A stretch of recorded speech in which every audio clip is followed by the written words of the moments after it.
সরকারি চাকরিতে কোটা সংস্কার আন্দোলন নতুন মোড় নেয় শেখ হাসিনার একটি মন্তব্যে।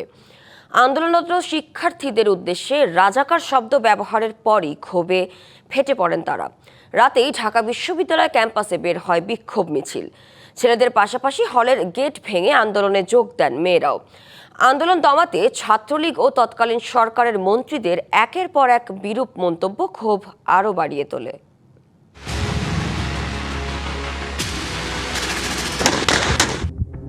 14 জুলাই 2024 কোটা সংস্কার আন্দোলনের 14তম দিন। দিনের কর্মসূচি শেষে রাতেই নতুন মোড় নেয় আন্দোলন। তৎকালীন প্রধানমন্ত্রী শেখ হাসিনার রাজাকার মন্তব্য আন্দোলনে যোগ করে নতুন উত্তাপ।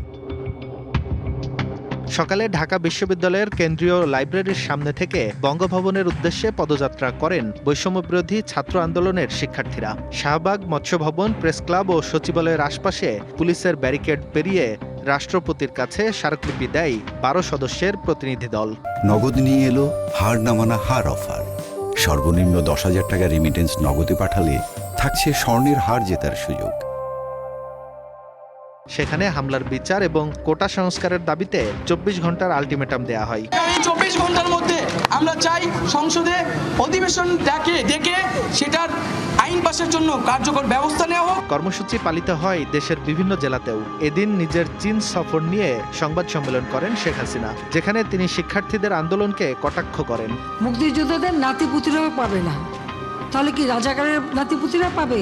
শেখ হাসিনার এই রাজাকার ট্যাগিংয়ে ফুঁসে ওঠে শিক্ষার্থীরা। রাত 10:30টার পর ঢাকা বিশ্ববিদ্যালয়ের আবাসিক হল থেকে শুরু হয় মিছিল।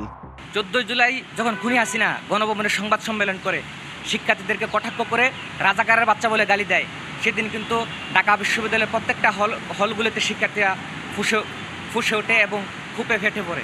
বিভিন্ন ধরনের জুলুম নির্যাতন করা হয়েছে, কিন্তু সাধারণ শিক্ষার্থীরা, এদেশের জনগণ কিন্তু থেমে থাকে নাই। সেই রক্ত, সেই নির্যাতন দেখলে এখনও রাতের বেলা ঘুম থেকে হঠাৎ করে জেগে উঠে এবং মনে হয় যে এখনও আমরা মনে স্বাধীন হতে পারিনি। ক্ষোভে বারুদ যোগ করে হলের তালা ভেঙে নারী শিক্ষার্থীদের মিছিল নিয়ে বেরিয়ে পড়া। রাতভরই ক্যাম্পাসে চলে মিছিল সমাবেশ। এটা এক দফার পতনের দিকে নিয়ে যাওয়ার যে কুশীলব বা স্ক্রিপ্ট রাইটার, আমি মনে করি এটা শেখ হাসিনা নিজে।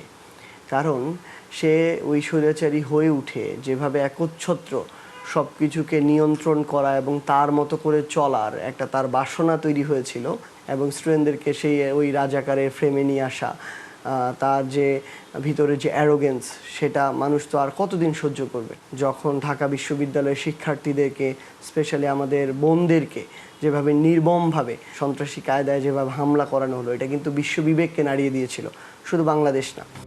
রাতে যখন ফুঁসছে শিক্ষার্থীরা, তখন আওয়ামী লীগের মন্ত্রী ও ছাত্রলীগ নেতারা শাহবাগে যেতে গিয়েও শিক্ষার্থীদের অবরোধের মুখে ঢুকে যান হোটেল ইন্টারকন্টিনেন্টালে।